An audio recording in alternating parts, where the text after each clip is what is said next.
Hi guys, this is Mohita and I welcome you to my channel Girls Books and Bites.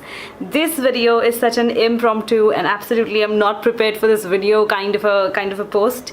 But I just finished reading Anne of Green Gables and I wanted to put out there the love, the instantaneous adoration that I felt for this book. So I just decided to make this video anyway.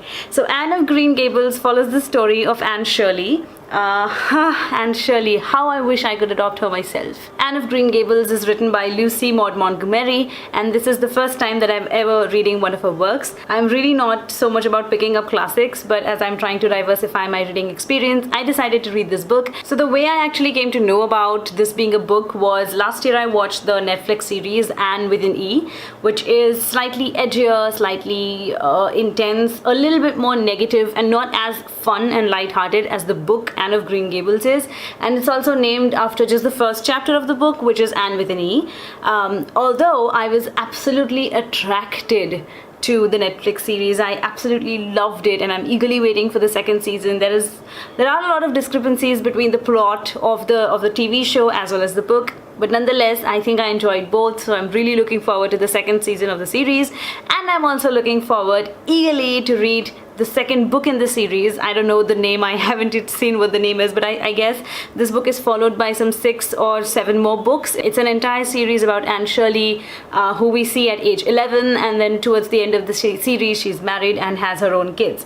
As far as this book is concerned, I have nothing but deep adoration for it. So Anne of Green Gables follows the story of Anne Shirley, who is an orphan and who is mistakenly sent to a family of 2 siblings, a brother and a sister called Marilla and Matthew Cuthbert. Now they live in this village or town called Avonlea in Canada, and they have actually sent for a boy to come and live with them so that he could help Matthew and Marilla with all the farm errands. But instead Anne Shirley gets sent to them, much to their surprise, and they don't know what to do with her.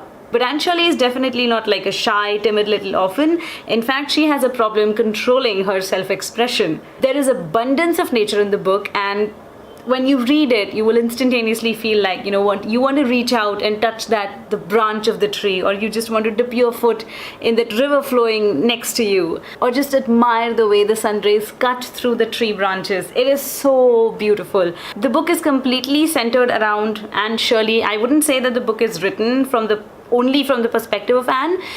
It does have some other character perspectives as well, but this plot and the story is entirely centered around Anne, so that is what we get to see the most. So Anne Shirley is this red-headed, gangly girl with a lot of imagination. She lives in the moment, she magnifies every little experience that she goes through, and she is vibrant, she's dynamic, she loves to express herself a little too much. And she has such an amusing personality. She is talkative, she's a complete chatterbox, she cannot hold her tongue, she's a complete daydreamer, and she sees life larger than what it really is. All the other characters of Anne of Green Gables are absolutely lovely. I wouldn't say that they're explored too much or there is not like a whole big character development, but because most of them are kids who are learning in the same class as Anne, they also grow alongside Anne and become like these different people. And it's absolutely amazing to watch their journey along with Anne through the eyes of Anne. I loved Marilla Cuthbert's character. She is this strict woman who is all about virtue and morals and is trying to bring up Anne correctly and wisely, but then she also grows softer as she grows older. And Matthew, on the other hand, is very lenient, easygoing. He likes to spoil Anne, he gets gifts for her, and he just simply adores her. He has a lot of confidence and faith in Anne, and Anne also instantaneously takes a liking to him. Now, why this book was even better for me is because I watched the Netflix series, and I think that the characters and the casting is done so well, it's done so brilliantly, that I imagined those actors when I read the book, and it actually added to the experience. It enhanced the experience of reading Anne of Green Gables, if anything at all. Anne of Green Gables is the kind of book that if Anne were to put it, when you are in the depths of despair, this is the perfect book that you should pick up. It's so light-hearted, it's warm, it's funny, and it's everything that will help you lift your mood. So I really didn't plan a review of this. I just wanted to as I said, I just wanted to put out there the instant adoration that I felt for this book. And here I am. I don't know how much of this video I am going to have to edit out, but I'm definitely reading the second book in the series. I hope that's free on Kindle too. And yeah, so if you want to pick up a classic, if you are like me who hasn't read too many classics already, then this is wonderful, because yeah, the language is simple too. The language isn't too flowery except for when Anne speaks, but generally the language is really simple to understand. It's simple to follow, so it's not tough. It won't be dragging, although I do have to say that the pacing is a little uneven.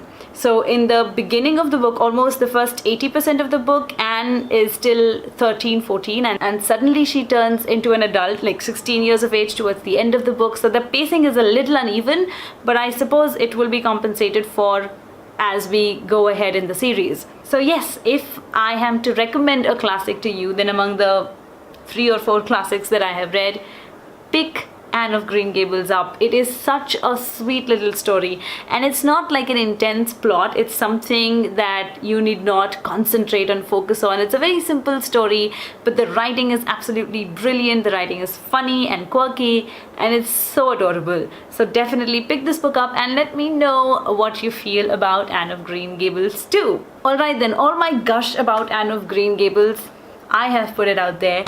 If you would like to follow me on Instagram, then I'll leave the link down below. My Instagram handle goes by the same name, Curls Books and Bites. And if you have enjoyed watching me talk about Anne of Green Gables, give me a thumbs up. Also subscribe to my channel. Until next time, bye bye.